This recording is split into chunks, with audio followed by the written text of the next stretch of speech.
Correct സാറേ location ഇവിടെ വരുന്നത്? നമ്മുടെ മംഗളാദേവിയുടെ ഒരു നേതൃത്വത്തിലായി ഹൈറ്റിലുള്ള ഓക്കെ മലയാ വരുന്നത്. ഇപ്പൊ എത്ര ഹൈറ്റ് ഉണ്ട് ഇത് 1400 ചിലാനുള്ള ഹൈറ്റിലാണ് നിൽക്കുന്നത്. അപ്പുറത്ത് തമിഴ്നാടിന്റെ ഒരു വ്യൂ പോയിന്റ് ആണ് അത്. നമ്മളിവിടെ നിന്ന് കാണാൻ പറ്റും. ഇപ്പോൾ മിസ്റ്റ് ആയതുകൊണ്ട് നമുക്ക് കാണാൻ പറ്റില്ല. കാണാൻ പറ്റില്ല എന്ന് പറഞ്ഞു കഴിഞ്ഞാൽ മൊത്തം മിസ്റ്റാണ്. അല്ലെങ്കിൽ നല്ലൊരു വ്യൂ പോയിന്റും തമിഴ്നാടിന്റെ സ്ഥലവും ഉള്ള സ്ഥലമൊക്കെ കാണാൻ പറ്റും.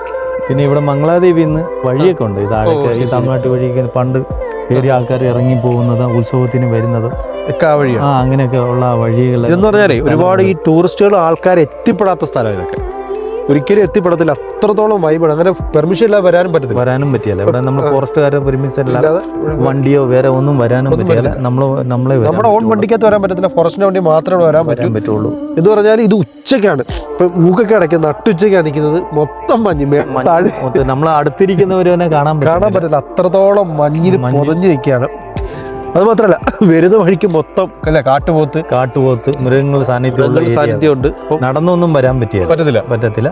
പിന്നെ ഉത്സവത്തിന് ഒരു ദിവസം മാത്രം ഇവിടെ പബ്ലിക്കിന് അലൗഡാവും ജനങ്ങൾക്ക്. ക്ഷേത്രം തന്നെ വർഷങ്ങളുടെ വഴക്കുണ്ടല്ലോ. വർഷത്തിന് രാജാവിന്റെ കാലത്തോ രാജരാജ ചോല ഉള്ള സമയങ്ങളിൽ വഴക്കുള്ള കല്ലും ആ ക്ഷേത്രം ഉള്ളതാണ്.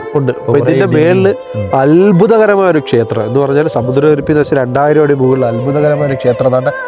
ആ മലയുടെ മേളിൽ നമ്മൾ അങ്ങോട്ട് പോകല്ലേ? അതെ സാറേ. പിന്നെ ഒരു തേനി ഡിസ്ട്രിക്റ്റിന്റെ ആൾക്കാർ മൊത്തം വിശ്വാസം ഈ മംഗളാദേവിയുടെ ഒരു ക്ഷേത്രമാണ്. ഒറ്റ ദിവസം ഉള്ളു ഇതിന്റെ.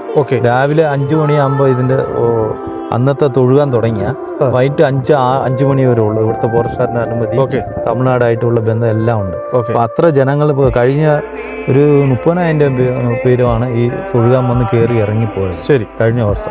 നേരെ അങ്ങോട്ട് പോകാം അല്ലേ?